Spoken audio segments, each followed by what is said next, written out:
اعوذ باللہ من الشیطان الرجیم بسم اللہ الرحمن الرحیم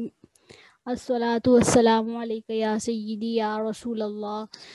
وعلی آلک واصحابک یا سیدی یا حبیب اللہ الصلاۃ والسلام علیک یا سیدی یا نبی اللہ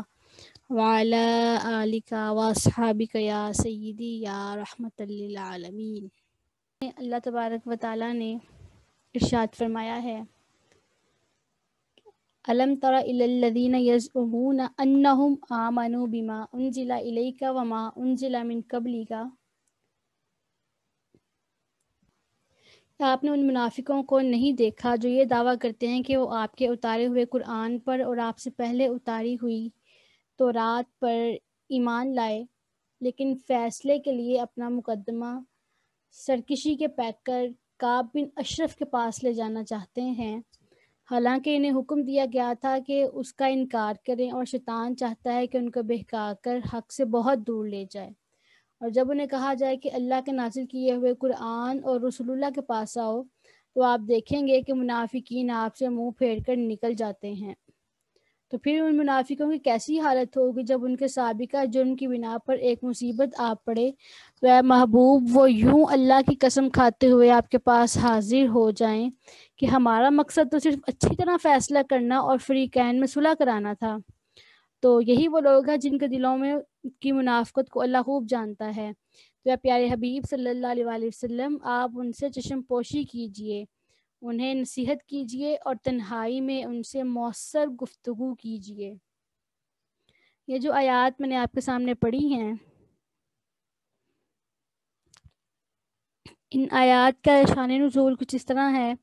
کہ بشر نامی ایک منافق کا ایک یہودی سے جھگڑا ہو گیا۔ یہودی نے کہا چلو محمد مصطفیٰ صلی اللہ علیہ وآلہ وسلم سے فیصلہ کروا لیتے ہیں۔ تو منافق نے خیال کیا کہ رسول اللہ صلی اللہ علیہ وآلہ وسلم تو کسی کی رعایت نہیں کریں گے،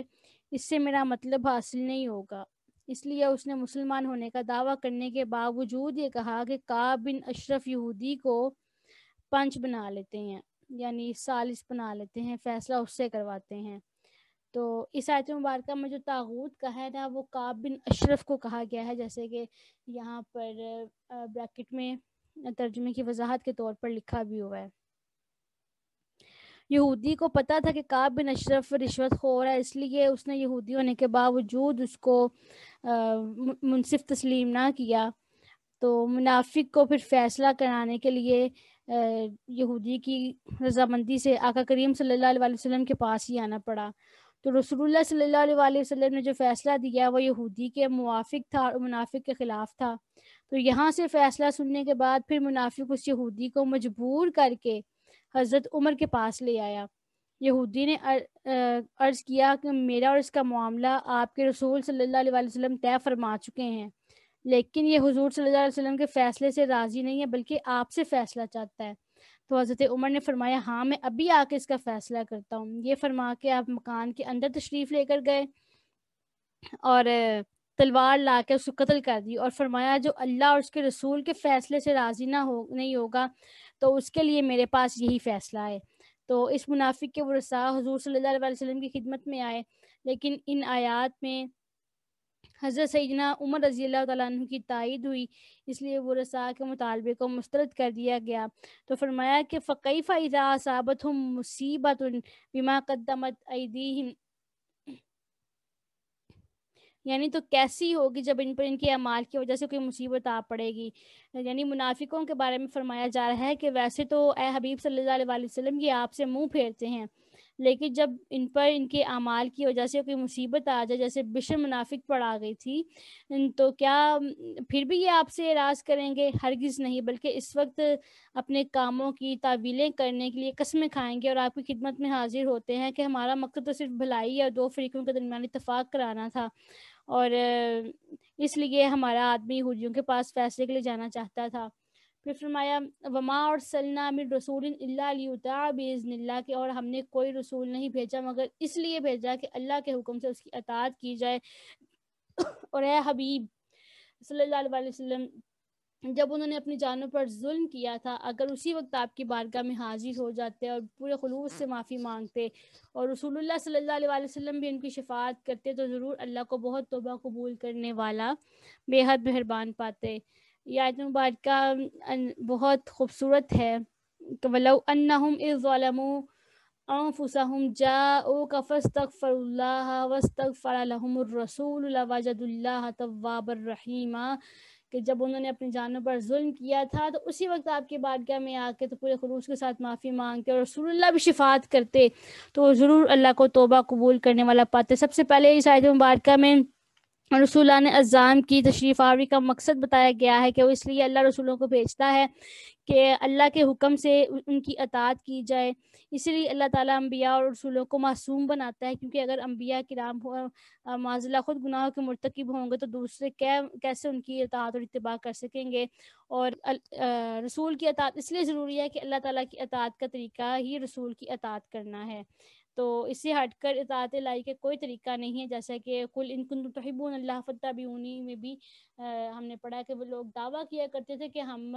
اللہ سے محبت کرتے ہیں اور بتوں کو سجدہ کیا کرتے تھے، تو اللہ تبارک و تعالیٰ نے پھر فرما دیا کہ اگر تم اللہ تعالیٰ سے محبت کرتے ہو تو بتوں کو سجدہ نہ کرو، بلکہ جو میں نے رسول بھیجا ہے اس کی تم اتباع کرو۔ پھر اس کے بعد پھر جو وَلَوْ أَنَّهُمْ ظَلَمُوا أَنفُسَهُمْ فرمایا، تو اس آیت مبارکہ کے میں اللہ تعالیٰ نے ارشاد فرمایا، ویسے تو یہ خاص واقعے کے اعتبار سے کلام فرمایا گیا ہے، لیکن اس میں موجود حکم عام ہے اور قیامت تک آنے والے مسلمانوں کو آقا کریم صلی اللہ علیہ وآلہ وسلم کی بارگاہ میں حاضر ہو کر شفاعت طلب کرنے کا طریقہ بتایا گیا ہے۔ تو فرمایا کہ یہ لوگ اپنی جانوں پر ظلم کر بیٹھیں تو اے حبیب صلی اللہ علیہ وآلہ وسلم آپ کی بارگاہ میں آ جائیں کہ یہ بارگاہ رب کریم کی بارگاہ ہے، یہاں کی رضا رب تعالیٰ کی رضا ہے اور یہاں کی حاضری رب کریم کی بارگاہ کی حاضری ہے، یہاں آئیں اور اپنے گناہوں کی معافی طلب کرنے کے ساتھ ساتھ حبیب کریم صلی اللہ علیہ وآلہ وسلم کی بارگاہ میں شفاعت کے لیے عرض کریں اور نبی اکرم صلی اللہ علیہ وآلہ وسلم ان کے لیے سفارش فرما دیں تو اللہ تعالیٰ بھی ان پر رحمت اور مغفرت کی بارشیں فرما دے گا۔ حضرت عمر رضی اللہ تعالیٰ عنہ کے زمانہ خلافت میں قحط پڑ گیا، تو صحابی رسول تھے حضرت بلال بن حارث مزنی رضی اللہ تعالیٰ عنہ، انہوں نے نبی اکرم صلی اللہ علیہ وسلم کی قبر انور پر حاضر ہو کر عرض کی کہ یا رسول اللہ صلی اللہ علیہ وسلم، اپنی امت کے لیے بارش کی دعا فرمائے، وہ ہلاک ہو رہے ہیں۔ تو نبی اکرم صلی اللہ علیہ وسلم نے خواب میں ان سے ارشاد فرمایا کہ تم حضرت عمر کے پاس جا کر میرا سلام کہو اور بشارت دے دو کہ بارش ہوگی، اور یہ بھی کہہ دو کہ وہ نرمی اختیار کریں۔ تو حضرت بلال بن حارث حضرت عمر رضی اللہ تعالیٰ عنہ کے پاس گئے، حاضر ہوئے اور خبر دی کہ یہ نبی پاک صلی اللہ علیہ وسلم میرے خواب میں تشریف لائے تھے اور آپ نے یہ ارشاد فرمایا ہے۔ تو حضرت عمر یہ سن کر رونے لگے اور پھر آپ نے فرمایا یا اللہ، میں کوتاہی نہیں کرتا مگر اسی چیز میں کہ جس سے میں عاجز ہوں۔ تو اسی طرح مروان نے اپنے زمانے میں ایک صاحب کو دیکھا کہ وہ نبی پاک صلی اللہ علیہ وآلہ وسلم کی قبر مبارک پر اپنا منہ رکھے ہوئے ہیں، تو مروان نے ان کی گردن مبارک پکڑ کر کہا جانتے ہو کیا کر رہے ہو؟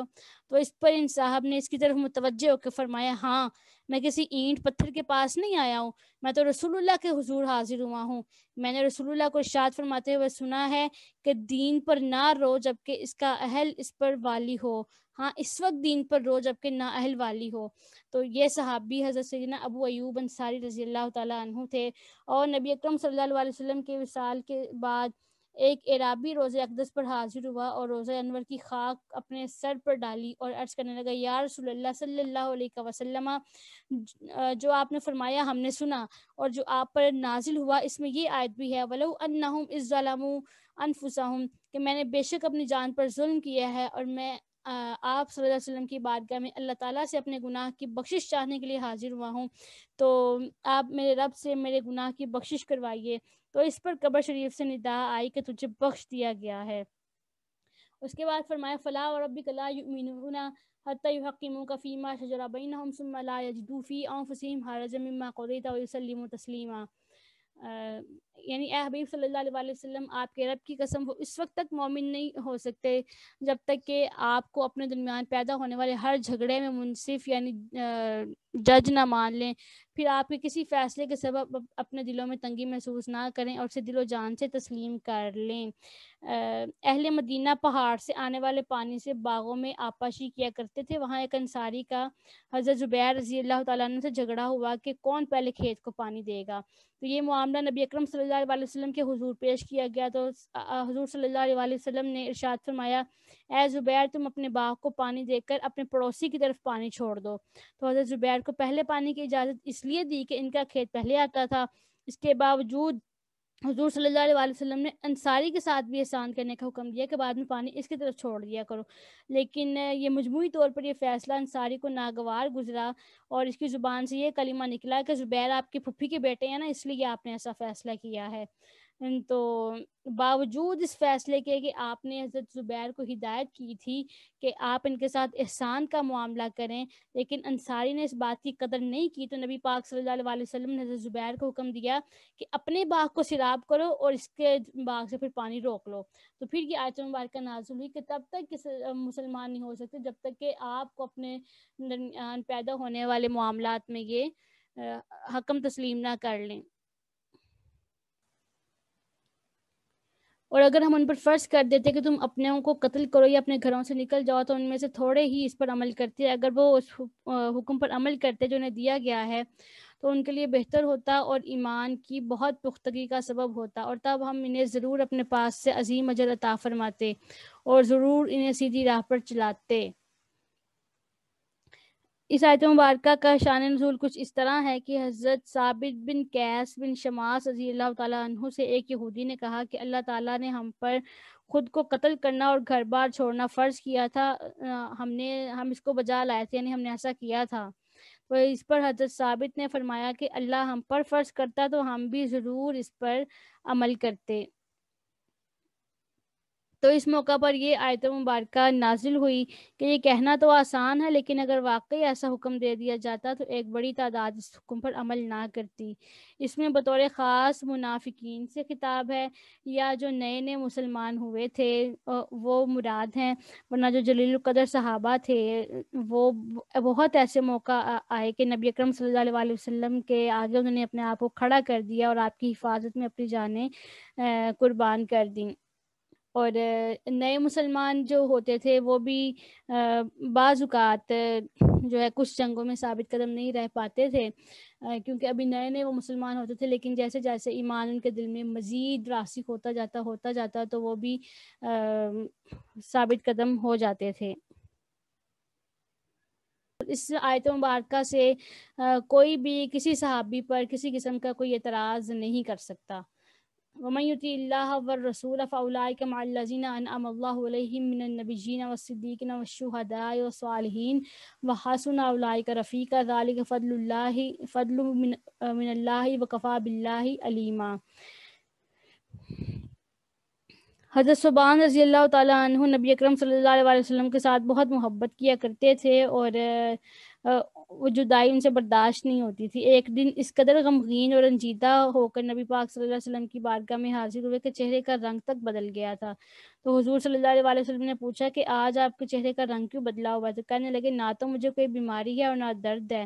سوائے اس کے کہ جب میں آپ سامنے نہیں ہوتے تو مجھے بہت زیادہ وحشت اور پریشانی ہوتی ہے، اور جب میں آخرت کو یاد کرتا ہوں تو یہ اندیشہ ہوتا ہے کہ وہاں کس طرح میں آپ کا دیدار کر سکوں گا، آپ تو اعلیٰ ترین مقام میں ہوں گے، اور مجھے اللہ تعالیٰ نے اپنے کرم سے جنت بھی دی، تو اس مقام میں عالی تک میں کیسے رسائی کر سکوں گا؟ تو اس پر یہ آیت مبارکہ نازل ہوئی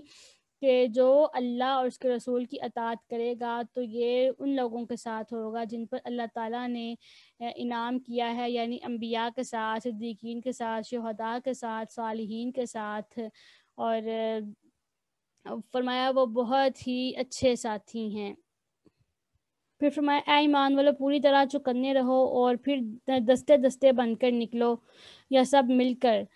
رب العزت کی قسم، بظاہر تم میں سے وہ بھی ہے جو ضرور پیچھے رہے گا، پھر اگر تم پر کوئی مصیبت ٹوٹ پڑے تو کہے گا اللہ نے مجھ پر بڑا احسان کیا کہ میں ان کے ساتھ جنگ میں حاضر نہیں ہوا، اور اگر تمہیں اللہ کا فضل ہو جائے تو پھر جیسے تمہارے اور اس منافق کے درمیان کسی قسم کی دوستی نہیں تھی، قسم بخدا وہ ضرور کہے گا اے کاش میں بھی اس دن ان کے ساتھ حاضر ہوتا تو بڑی کامیابی پاتا۔ یہ منافقوں کے بارے میں بتایا جا رہا ہے کہ اگر تو میدان جنگ میں فائدہ حاصل ہو تو پھر کہتے ہیں کہ یہ اللہ کا بڑا فضل ہوا ہے اور مسلمانوں کے ساتھ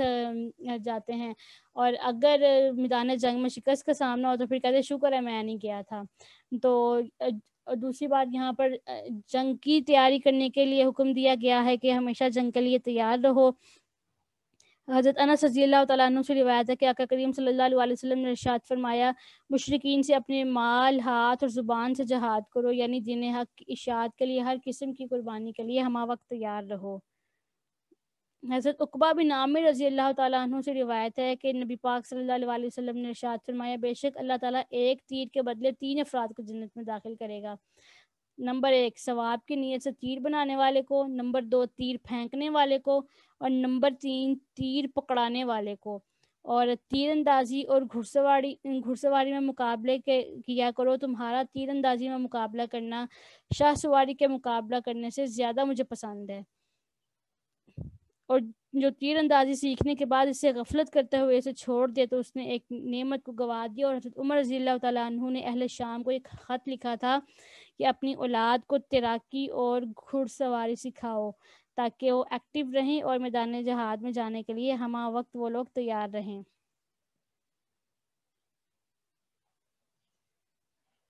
پھر فرمایا، پس ان لوگوں کو اللہ کی راہ میں لڑنا چاہیے جو آخرت کے بدلے دنیا کی زندگی بیچ چکے ہیں، اور جو اللہ کی راہ میں جہاد کرے پھر شہید کر دیا جائے یا غالب آ جائے تو ہم اسے عنقریب بڑا ثواب دیں گے۔ یہاں مجاہدین کے بارے میں اجر و ثواب کا ذکر کیا جا رہا ہے، اہل ایمان کے بارے میں۔ پھر فرمایا، اور اے مسلمانوں تمہیں کیا ہے، تم اللہ کے راستے میں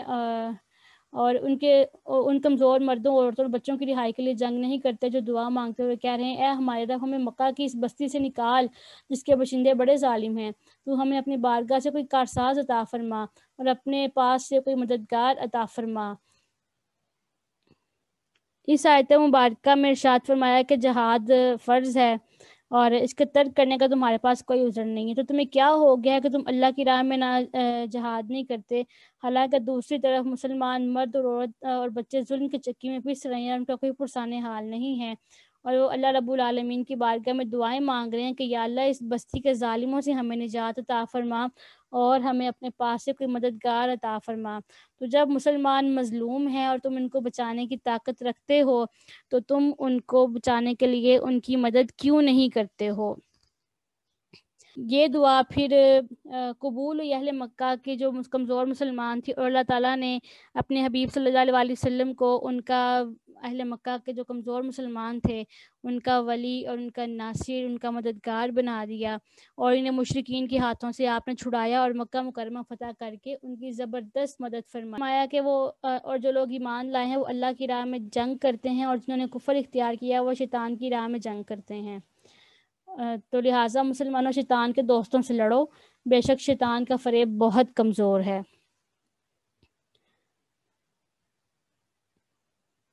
پھر فرمایا، الم تر الی الذین قیل لهم کفوا ایدیکم واقیموا الصلاۃ وآتوا الزکاۃ فلما کتب علیہم القتال اذا فریق منهم یخشون الناس کخشیۃ اللہ او اشد خشیہ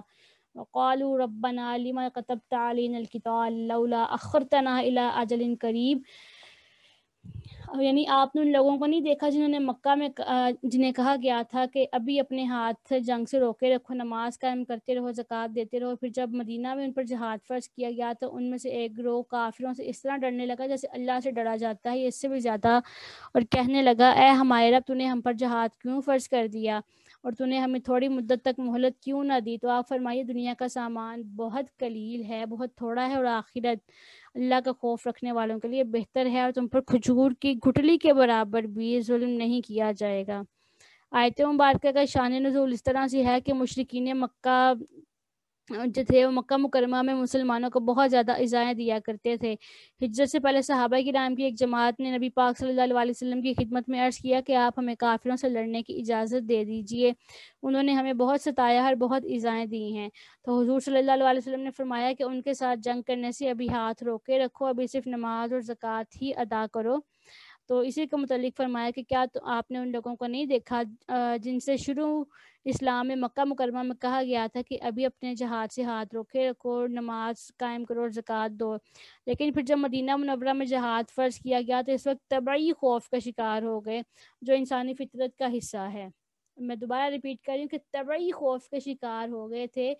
جو کہ انسانی فطرت کا حصہ ہے، اور حالت یہ تھی کہ ان میں سے ایک گروہ لوگوں سے ایسے ڈرنے لگا جیسے اللہ تعالیٰ سے ڈرا جاتا ہے، اس سے بھی کچھ زیادہ خوفزدہ ہونے لگا اور کہنے لگا یا اللہ تو نے ہم پر جہاد کیوں فرض کیا ہے، اس کی حکمت کیا ہے۔ یہ سوال حکمت دریافت کرنے کے لیے تھا، اعتراض کرنے کے لیے نہیں تھا، اس لیے کوئی یہ نہیں کہہ سکتا کہ صحابہ سست ہو گئے تھے، معاذ اللہ۔ صحابہ کرام کے بارے میں، اہل بیت اعظام کے بارے میں، انبیاء کرام کے بارے میں، تمام جو بزرگ ہستیاں ہیں اور اللہ تعالیٰ کی ذات پاک کے بارے میں بات کرتے ہوئے نہایت ہی محتاط الفاظ استعمال کرنے چاہیے اور بہت درست اپنی لفاظی رکھنی چاہیے۔ تو اسی لیے کیونکہ اعتراض نہیں تھا، حکمت دریافت کرنا چاہ رہے تھے، اسی لیے اللہ تبارک و تعالیٰ نے زجر و توبیخ نہیں فرمائی بلکہ تسلی بخش جواب عطا کیا کہ اے حبیب تو آپ ان سے فرما دیں کہ دنیا کا ساز و سامان بہت تھوڑا ہے، فنا ہونے والا ہے، اور پرہیزگاروں کے لیے آخرت تیار کی گئی ہے اور وہی ان کے لیے بہتر ہے، لہٰذا جہاد میں شرکت کرو۔ اور پھر مزید تسلی دیتے ہوئے کہا کہ اینما تکونوا یدرککم الموت، کہ تم جہاں پر بھی ہوگے موت نے تو آ ہی جانا ہے، ولو کنتم فی بروج مشیدہ، چاہے تم مضبوط قلعوں میں ہی کیوں نہ ہو، ان تصبہم حسنۃ، اور یہودیوں کو اگر کوئی نعمت مل جائے تو کہتے ہیں یہ اللہ کی طرف سے ہے، اور اگر کوئی مصیبت آ جائے تو پھر یہ کیا کہتے ہیں، تو پھر یہ کہتے ہیں کہ یہ آپ کی طرف سے ہے۔ تو آپ فرما دیجیے سب اللہ کی طرف سے ہے۔ تو ان لوگوں کو کیا ہوا ہے کہ یہ نصیحت کی بات سمجھنے کے قریب ہی نہیں آتے ہیں۔ اور فرمایا اے انسان تجھے جو نعمت ملے وہ اللہ کی طرف سے ہے، اور جو مصیبت پہنچے وہ خود تیری طرف سے ہے، یعنی اپنے اعمال کی برائی ہے۔ وَأَرْسَلْنَاكَ لِلنَّاسِ رَسُولًا، اور ہم نے آپ کو پوری انسانیت کے لیے رسول بنا کر بھیجا ہے، اور اللہ اس بات پر کافی گواہ ہے۔ یعنی سب سے پہلے فرمایا کہ تم جہاں پر بھی ہوگے تمہیں موت آ جائے گی، چاہے تم مضبوط قلعوں میں ہو، چاہے تم اپنے بستر پر ہو، یا تم جہاد کر رہے ہو، جو تمہارا وقت مقرر ہے وہاں پر تمہیں موت آ جائے گی۔ اس کے بعد پھر منافقوں کا حال بیان کیا کہ بھلائی پہنچی، جیسے مال میں فراوانی آئے، کاروبار اچھا ہو، پیداوار زیادہ ہو تو کہتے ہیں اللہ کی طرف سے ہے، برائی پڑے کہ ہاتھ آج تو کہتے ہیں اے محمد صلی اللہ علیہ وسلم یہ آپ کی طرف سے ہے۔ یہ منافقوں کا قول بھی ہو سکتا ہے، یہودیوں کا بھی ہو سکتا ہے، دونوں اسی طرح کہا کرتے تھے۔ تو پھر اللہ تعالیٰ نے فرمایا کہ اے سننے والے، جو تمہیں بھلائی پہنچتی ہے وہ اللہ کا فضل اور رحمت ہے، جو تجھے برائی پہنچتی ہے بھلائی اللہ کا فضل ہے، اور جو برائی پہنچتی ہے تو وہ تیری اپنی وجہ سے ہے کہ تو نے ایسے گناہوں کا ارتکاب کیا ہے کہ تو اس کا مستحق ہوا ہے۔ یہاں بھلائی کی نسبت اللہ تعالیٰ کی طرف اور برائی کی نسبت بندے کی طرف کی گئی ہے، جبکہ اوپر اس سے جو پہلی آیت مبارکہ ہے اس میں فرمایا کل من عند اللہ، سب اللہ کی طرف سے ہے۔ تو خلاصہ یہ ہے کہ جب بندہ مؤثر حقیقت کی طرف نظر کرے تو ہر چیز کو اسی کی طرف سے جانے، اور جب اسباب پر نظر کرے تو برائیوں کو اپنی شامت نفس کو سمجھنا چاہیے۔ اور اس کے بعد پھر نبی پاک علیہ الصلوۃ والسلام کا حوالے سے ارشاد فرمایا کہ آپ تمام عرب و عجم ساری مخلوق کے لیے رسول بنائے گئے ہیں، اور تمام جہان آپ کا امتی بنایا گیا ہے۔ یہ نبی پاک صلی اللہ علیہ وسلم کے عظیم منصب کے بارے میں ارشاد فرمایا۔ پھر فرمایا جس نے رسول کی اطاعت کی بے شک اس نے اللہ کی اطاعت کی، اور جس نے منہ پھیرا وہ آپ کو پریشان نہ کرے، کیونکہ ہم نے آپ کو ان کے اعمال کا محافظ نہیں بنایا ہے۔ یعنی نبی پاک علیہ الصلوۃ والسلام نے ایک مرتبہ فرمایا جس نے میری اطاعت کی اس نے اللہ کی اطاعت کی، اور جس نے مجھ سے محبت کی اس نے اللہ سے محبت کی۔ اس پر آپ کے بعض منافقوں نے کہا کہ محمد مصطفیٰ صلی اللہ علیہ وسلم یہ چاہتے ہیں کہ ہم انہیں رب مان لیں، جیسے عیسائیوں نے عیسیٰ علیہ السلام کو رب مانا۔ تو اس پر اللہ تعالیٰ نے ان کے رد میں یہ آیت مبارکہ نازل فرمائی اور اپنے نبی کے کلام کی تصدیق فرمائی کہ بے شک رسول کی اطاعت اللہ کی ہی اطاعت ہے، تو جس نے ان کی اطاعت سے اعراض کیا تو اس کا وبال اسی پر ہے، کیونکہ اللہ تعالیٰ نے آپ کو اس لیے بھیجا ہے کہ آپ سب کو تبلیغ کریں اور ان کو جہنم سے بچائیں۔ پھر فرمایا کہ وَيَقُولُونَ، اور وہ کہتے ہیں طاعتٌ، اور کہتے ہیں ہم نے حکم مانا، ہم نے فرما برداری کی۔ پھر جب کوئی تمہارے پاس سے نکل کے جاتے ہیں تو ان میں سے ایک گروہ آپ کے فرمان کے برخلاف رات کو منصوبے بناتا ہے، اور اللہ ان کے جو منصوبے ہے وہ لکھ رہا ہے۔ تو اے حبیب ان سے چشم پوشی کرو اور اللہ پر بھروسہ رکھو، اللہ تعالیٰ کافی کارساز ہے۔ منافقین کے بارے میں آیت مبارکہ نازل ہوئی ہے۔ نبی پاک صلی اللہ علیہ وسلم کے سامنے کچھ کہتے تھے اور اٹھ کے جب آپ کے پاس سے جاتے تو کافروں کے ساتھ مل جاتے تھے، تو ان کے بارے میں فرمایا جا رہا ہے کہ ان کے سب منصوبے ان کے نامہ اعمال میں لکھے جا رہے ہیں، اور انہیں اس کا بدلہ بھی ملے گا، لیکن چونکہ یہ ظاہراً کلمہ پڑھتے ہیں اور ظاہری طور پر کفر نہیں کرتے ہیں، اس لیے ان کے بارے میں کہا گیا ہے کہ ان سے چشم پوشی کریں، یعنی ان کے کافروں کی طرح دنیوی احکام نہیں ہیں۔ چونکہ ان کی طرف سے خطرہ پایا جاتا ہے تو اللہ تعالیٰ نے فرمایا ہے کہ آپ اس حوالے سے اللہ پر بھروسہ رکھیں، اللہ تعالیٰ آپ کی اس حوالے سے مدد فرمائے گا۔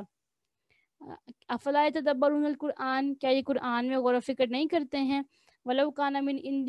غیر اللہ لوجدوا فیہ اختلافا کثیرا، کہ اگر یہ اللہ کے علاوہ کسی کی طرف سے ہوتا تو منافق اس میں بہت اختلافات پاتے۔ قرآن پاک کی عظمت کا بیان ہے کہ یہ قرآن کریم میں غور نہیں کرتے اور اس کے علوم اور حکمتوں کو نہیں دیکھتے کہ اس نے اپنی فصاحت سے تمام مخلوق کو اپنے مقابلے سے عاجز کر دیا ہے، اور غیبی خبروں سے منافقین کے احوال اور ان کے مکر و فریب کھول کر رکھ دیے ہیں اور اولین اور آخرین کی خبریں دی ہیں۔ تو اگر قرآن مجید میں یہ غور کریں گے تو یقیناً اس نتیجے پر پہنچیں گے کہ یہ اللہ تعالیٰ کا کلام ہے اور اسے جانے والا اللہ تعالیٰ کا رسول ہے۔ تو پتہ چلا کہ قرآن پاک میں غور و فکر کرنا یہ بہت اعلیٰ درجے کی عبادت ہے۔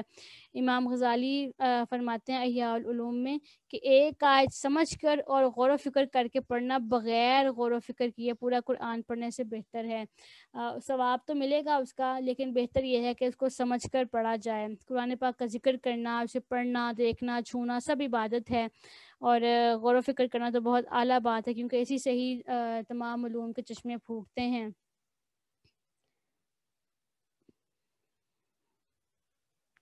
پھر فرمایا وَإِذَا جَاءَهُمْ أَمْرٌ مِّنَ الْأَمْنِ أَوِ الْخَوْفِ أَذَاعُوا بِهِ وَلَوْ رُدُّوهُ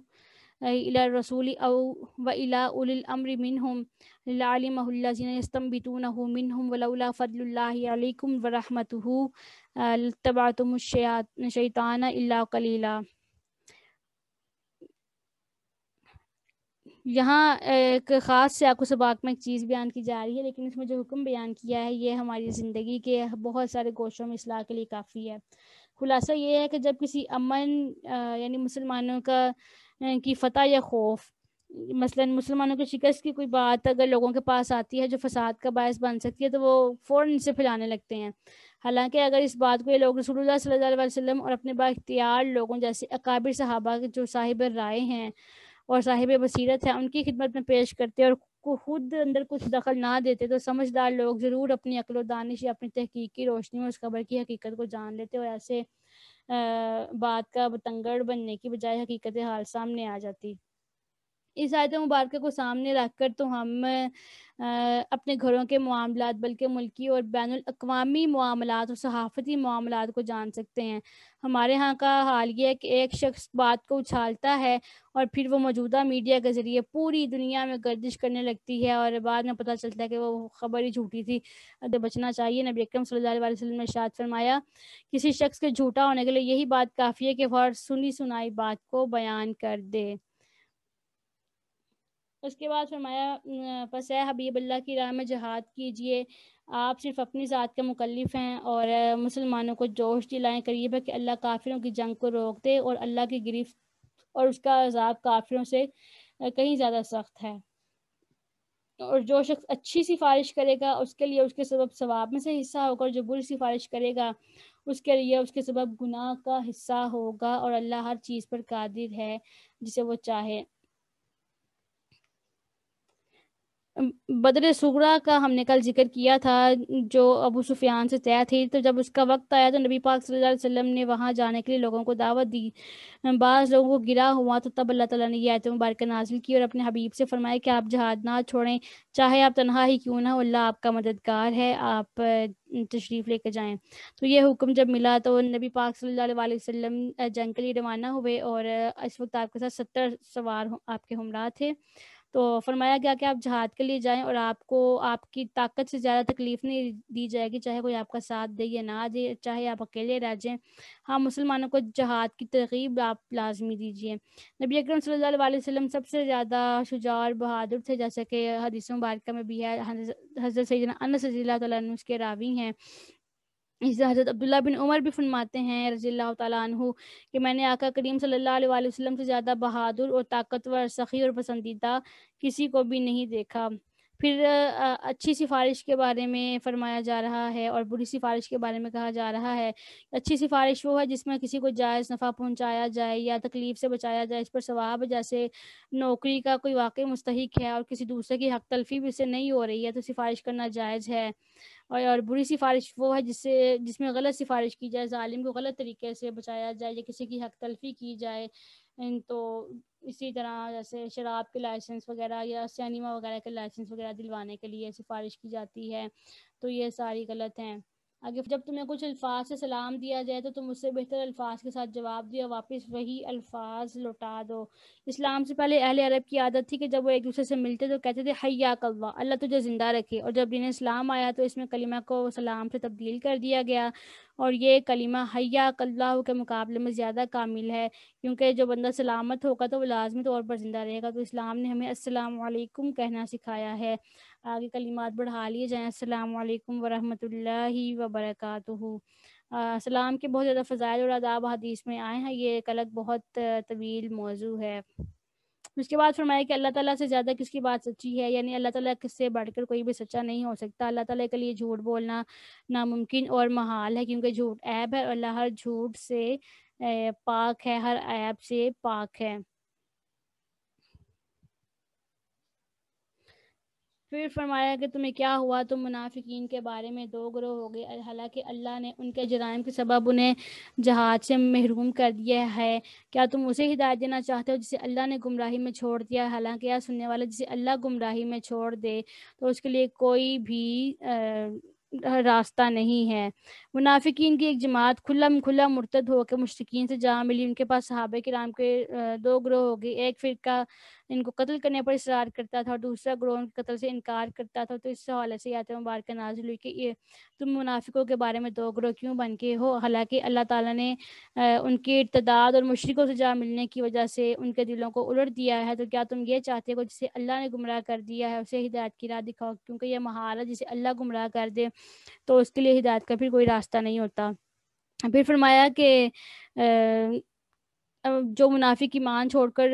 کفر اور ارتداد کی طرف واپس چلا جائے تو وہ تو یہ چاہتے ہیں کہ جیسے وہ کافر ہو گئے ہیں تو تم بھی ویسے کافر ہو جاؤ، پھر تم سب کفر میں ایک جیسے ہو جاؤ. اور جب ان کا یہ حال ہے تو تم ان میں سے کسی کو اس وقت تک اپنا دوست نہ بناؤ جب تک کہ وہ اللہ کی راہ میں ہجرت نہ کریں اور اس سے ان کے ایمان کا ثبوت نہ مل جائے کہ ان کا ایمان اللہ تعالیٰ اور اس کے پیارے حبیب صلی اللہ علیہ وسلم کی رضا کے لیے ہے، کسی دنیاوی مقصد کے لیے نہیں ہے. پھر اگر وہ ہجرت کرنے سے منہ پھیریں اور کفر پر قائم رہنے کو اختیار کریں تو پھر یا مسلمانوں تم انہیں پکڑو اور جہاں بھی ان کو پاؤ تو پھر ان کو قتل کرو. اور اگر تمہاری دوستی کا دعویٰ کریں اور دشمنوں کے خلاف تمہاری مدد کے لیے تیار ہوں تو ان کی مدد قبول نہیں کرو، کیونکہ یہ بھی تمہارے دشمن ہیں. مگر ان لوگوں کو قتل نہ کرو جو کسی ایسی قوم کی پناہ لیں جس کے ساتھ تمہارا معاہدہ ہوا ہے، یا وہ اس حال میں تمہارے پاس آئیں کہ ان کے دلوں میں تمہارے ساتھ یا اپنی قوم کے ساتھ جنگ کرنے کی ہمت نہ رہی ہو. اور اگر اللہ چاہتا تو انہیں تم پر ضرور مسلط کر دیتا اور وہ لازماً تم سے جنگ کرتے. پھر اگر وہ تم سے جدا ہو جائیں تو تمہارے ساتھ جنگ نہ کریں اور تمہاری طرف سے صلح پیغام بھیجیں تو اللہ نے تمہارے لیے ان کے خلاف قید یا قتل کا کوئی راستہ نہیں رکھا.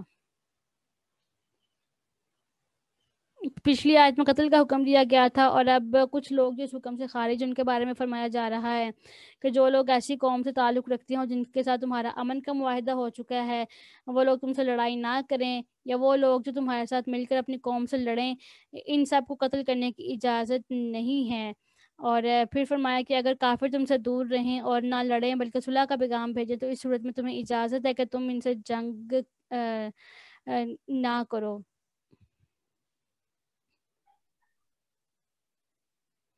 اور بعد مفسرین فرماتے ہیں یہ آیت مبارکہ منسوخ ہے اور اب اسلامی سلطان کو صلح کرنے نہ کرنے کا اختیار ہے.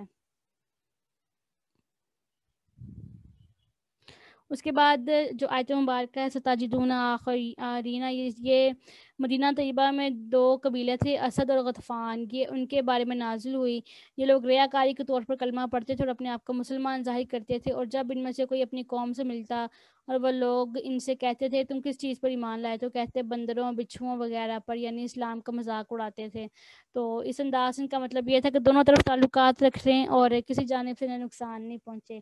منافق تھے تو ان کے بارے میں یہ آیت نازل ہوئی اور ان سے کہا گیا کہ یہ لوگ تم سے بھی امن چاہتے ہیں، اپنی قوم سے بھی چاہتے ہیں، لیکن حقیقت میں تمہارے ساتھ نہیں ہیں، کیونکہ جب انہیں کسی فتنے یعنی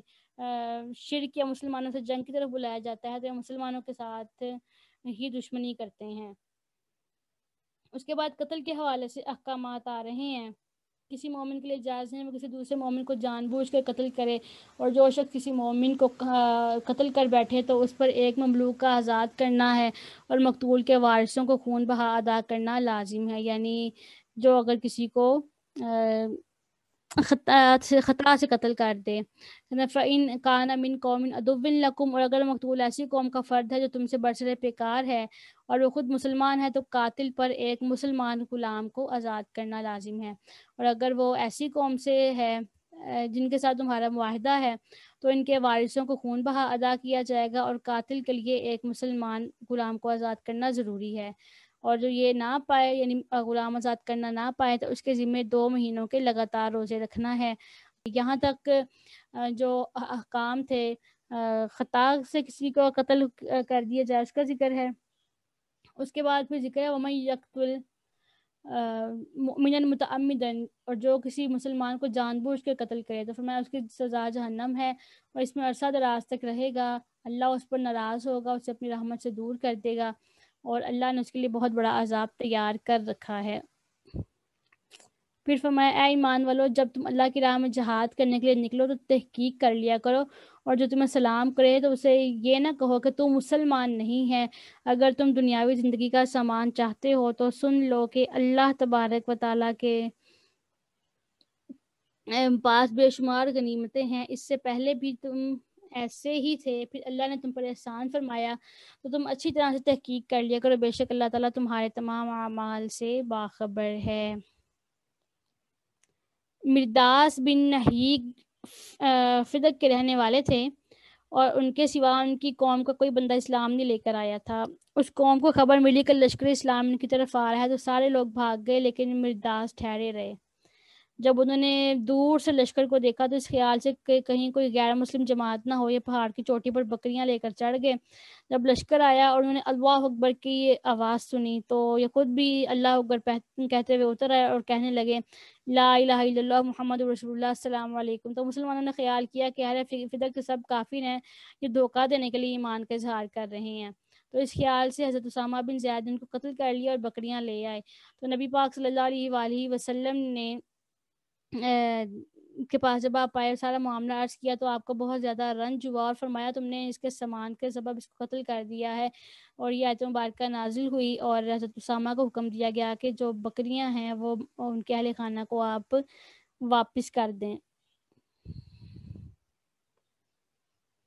آگے والی آیت مبارکہ میں جہاد کی ترغیب دی گئی ہے، اور کہ بیٹھے رہنے والے جہاد کرنے والے برابر نہیں ہے، بلکہ مجاہدین کے لیے بہت زیادہ درجات اور ثواب ہے۔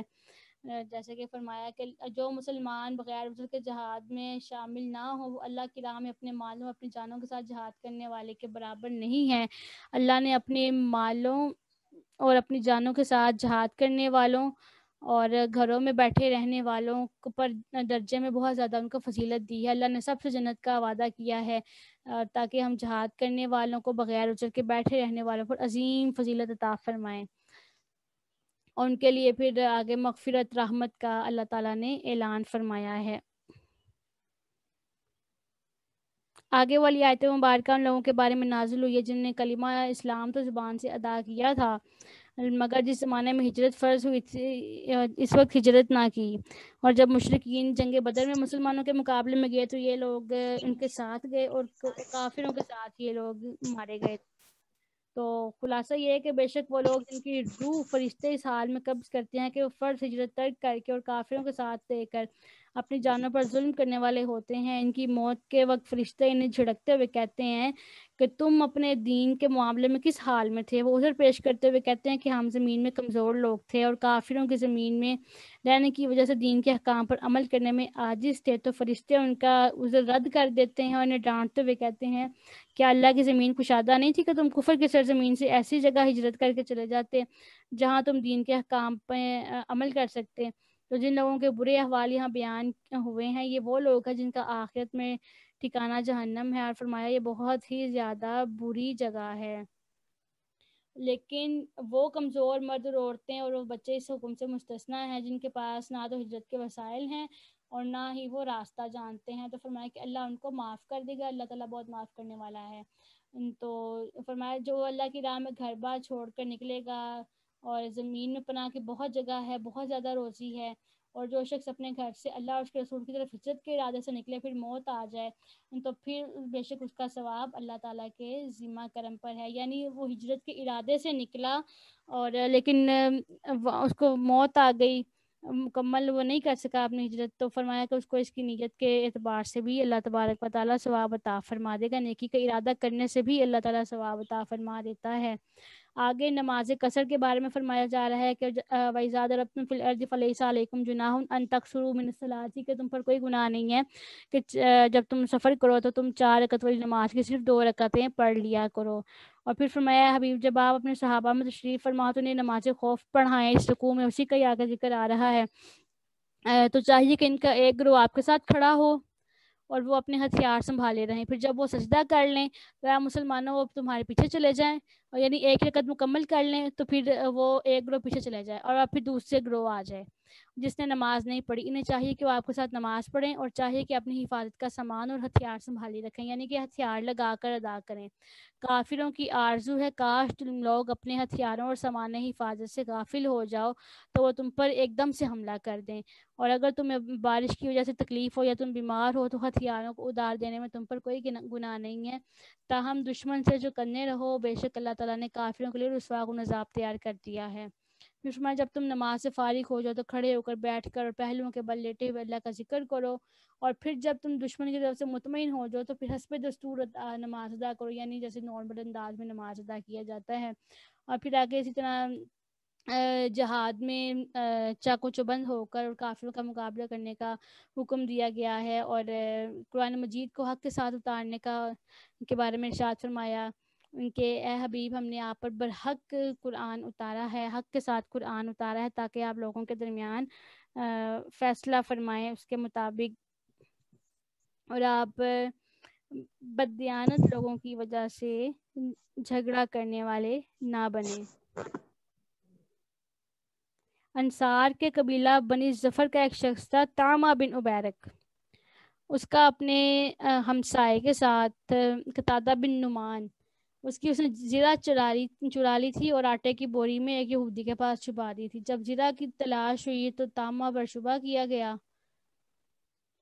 وہ انکار کر گیا اور قسم کھائی۔ یہ بوری پھٹی ہوئی تھی اور آٹا اس میں سے گرتا جاتا تھا، تو اس کے نشان سے یہودی کے مکان تک پہنچے، بوری وہاں پائی گئی۔ یہودی نے کہا کہ طامہ نے میرے پاس رکھی ہے، اور یہودیوں کی ایک جماعت نے اس کی گواہی دی، اور طامہ کی قوم بنی ظفر نے ارادہ کیا کہ یہودی کو چور قرار دیں گے اور اس پر قسم کھا لیں گے تاکہ ہماری قوم رسوا نہ ہو، اور ان کی خواہش تھی کہ نبی پاک صلی اللہ علیہ وسلم طامہ کو بری کر دیں، یہودی کو سزا دیں، اس لیے انہوں نے نبی پاک صلی اللہ علیہ وسلم کے سامنے طامہ کے حق میں اور یہودی کے خلاف جھوٹی گواہی دی، تو تب یہ آیت کریمہ اللہ تبارک و تعالیٰ نے نازل فرمائی اور فرمایا کہ خیانت کرنے والوں کی طرف سے آپ جھگڑیے کہ نہیں، یعنی انہوں نے خیانت کی ہوئی ہے، آپ کو پہلے ہی بتا دیا گیا تھا۔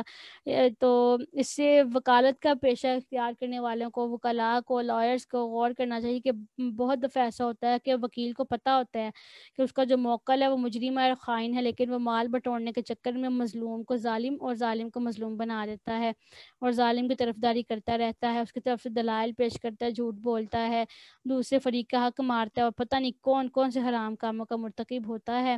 تو اس لیے کورٹ سے یا اس حوالے سے جس کا بھی تعلق ہو اس کو اس حوالے سے غور کرنا چاہیے۔ تو فرمایا کہ یستخفون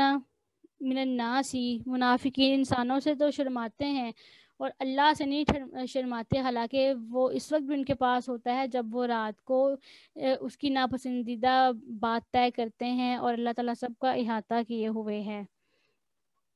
یعنی وہ طامہ اور اس کی قوم کے لوگ جو ہیں لوگوں سے تو حیا کرتے ہیں اور یہودی کو پھنسانے کی کوشش کرتے ہیں، لیکن اللہ تعالیٰ سے یہ نہیں ڈرتے ہیں، اللہ سے حیا نہیں کرتے ہیں۔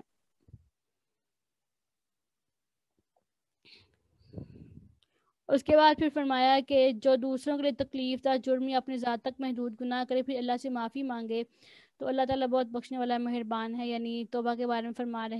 فرمایا جا رہا ہے. اور فرمایا جو گناہ کرتا ہے تو گناہ سے اس کا اپنا نقصان ہوتا ہے اور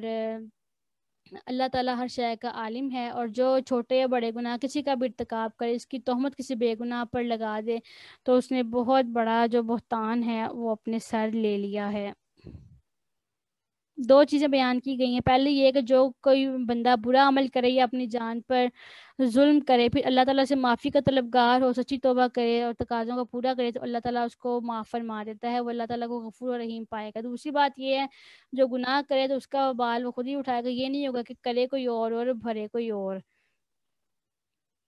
اس کے بعد بے گناہ پر تہمت لگانے کے حوالے سے فرمایا ہے نبی پاک صلی اللہ علیہ وسلم نے ارشاد فرمایا جس نے کسی کی کوئی ایسی بات ذکر کی جو اس میں نہیں ہے تاکہ اس کے ذریعے اس کو عیب زدہ کر دے تو اللہ تعالیٰ اسے جہنم میں قید کر دے گا یہاں تک کہ وہ اپنی کہی ہوئی بات ثابت کر دے. اس سے مراد یہ ہے کہ وہ طویل عرصے تک عذاب میں مبتلا رہے گا. تو یہ اسلام کا بہت زیادہ اعلیٰ اخلاقی اصول ہے کہ اس آیت سے ایک تو کسی پر بہتان لگانے کا حرام ہونا واضح ہوتا ہے. دوسرا اسلام کے اعلیٰ اخلاقی اصولوں کا علم ہوتا ہے کہ اسلام میں انسانی حقوق کا کس قدر پاس اور لحاظ کیا گیا ہے. یہاں تک کہ کافر تک کے حقوق اسلام میں بیان کیے ہیں.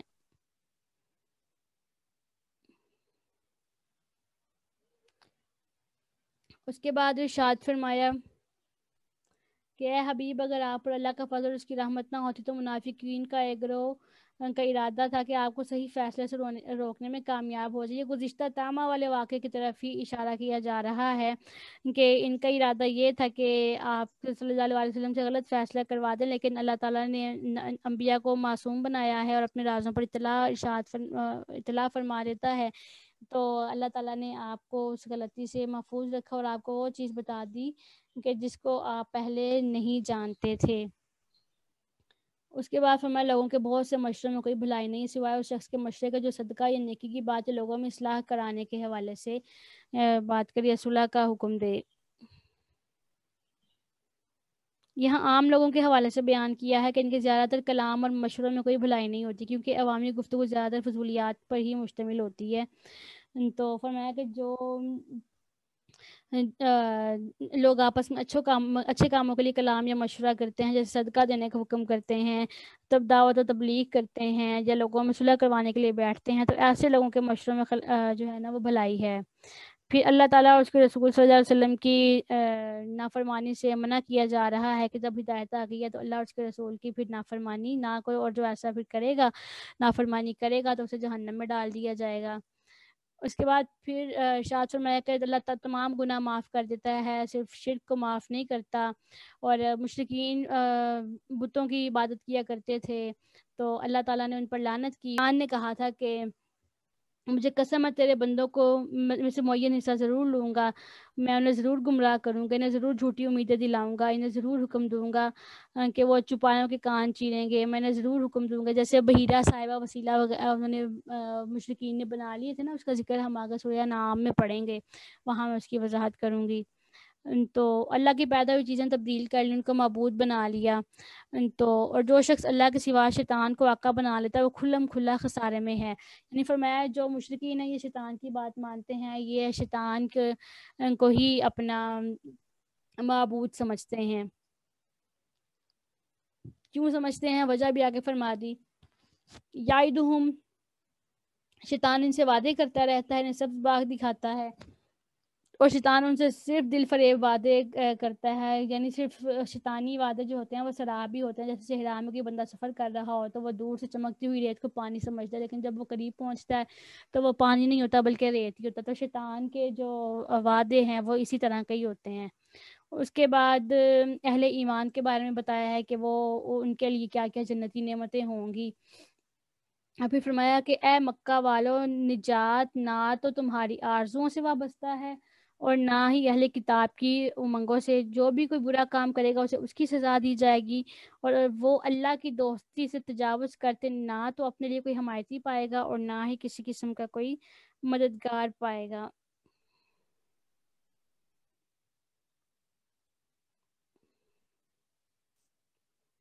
یہاں لوگوں سے فرمایا گیا ہے کہ نجات کا دار و مدار نہ تو تمہاری جھوٹی امیدیں ہیں کہ مشرکو تم نے سوچ رکھا ہے کہ بت تمہیں نفع پہنچائیں گے، اور نہ ہی نجات اہل کتاب کی جھوٹی امیدوں پر ہے جو کہتے ہیں کہ ہم اللہ کے بیٹے اس کے پیارے ہیں، ہمیں آگ چند روز سے زیادہ نہیں جلائے گی۔ تو یہود و نصارہ کا یہ خیال بھی مشرکین کی طرح باطل ہے، بلکہ اللہ تعالیٰ کا قانون یہ ہے کہ جو کوئی برائی کرے گا اسے اس کا بدلہ دیا جائے گا، چاہے وہ مشرکین میں سے ہو یا یہود و نصارہ میں سے ہو، اور کافر کسی کو بھی اپنا حمایتی نہیں پائیں گے۔ لیکن فرمایا جو مرد اور عورت نیک اعمال کریں گے، چاہے وَمَن يَعْمَلْ من الصالحات من ذکر او انثى وهو مؤمن، یعنی جو بھی مرد اور عورت نیک اعمال کریں گے اس حالت میں کہ وہ مومن ہوں گے تو ان کو جنت میں داخل کیا جائے گا، ان پر ذرا سے بھی ظلم نہیں کیا جائے گا۔ فرمایا کہ اس شخص سے اچھا کون ہے جس نے توحید پر رہتے ہوئے اپنا چہرہ اللہ کی بارگاہ میں جھکا دیا، اور اس نے ابراہیم علیہ السلام کا دین کی پیروی کی جو ہر باطل دین سے ہٹ کر دین حق پر قائم تھے۔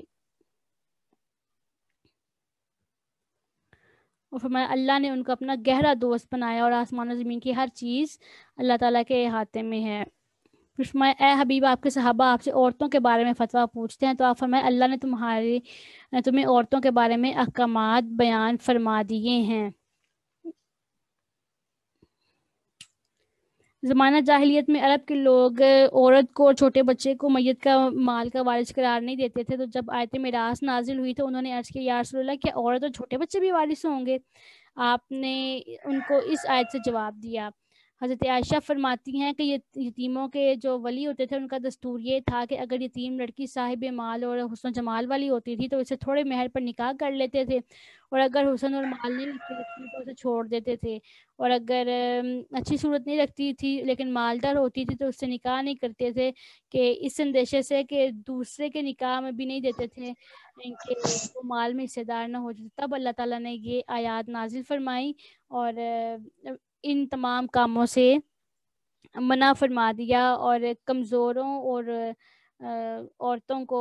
حقوق دلانا یہ اللہ تبارک و تعالیٰ کی سنت ہے، جیسے کہ اس آیت مبارکہ میں اللہ تبارک و تعالیٰ نے حکم دیا ہے۔ اس کے بعد فرمایا کہ قرآن پاک نے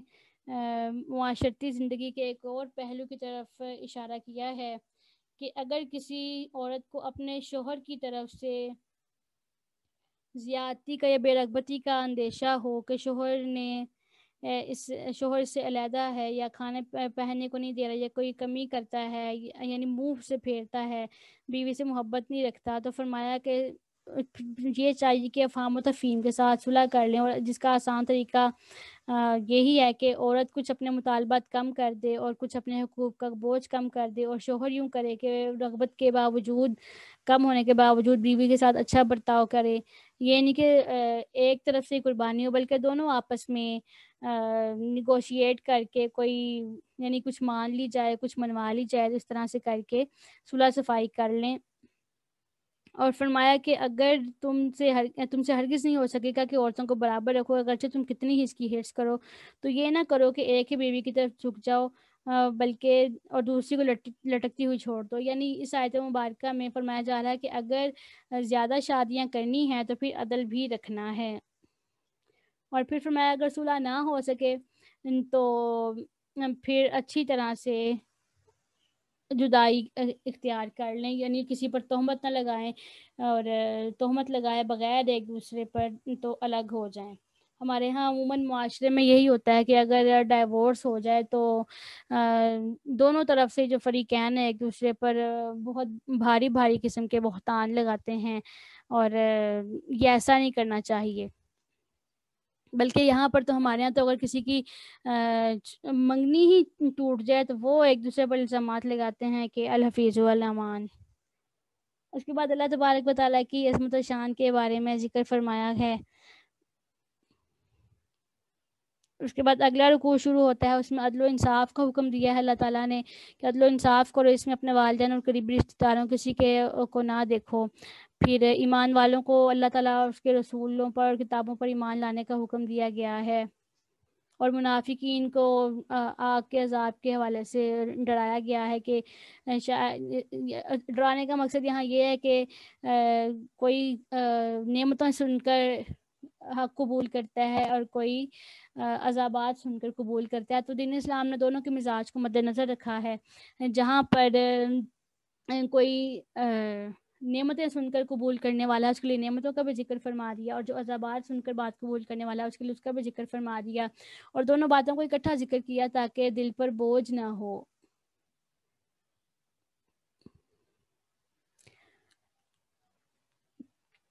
اس کے بعد پھر اللہ تبارک و تعالیٰ نے ارشاد فرمایا ہے کہ بے شک اللہ تعالیٰ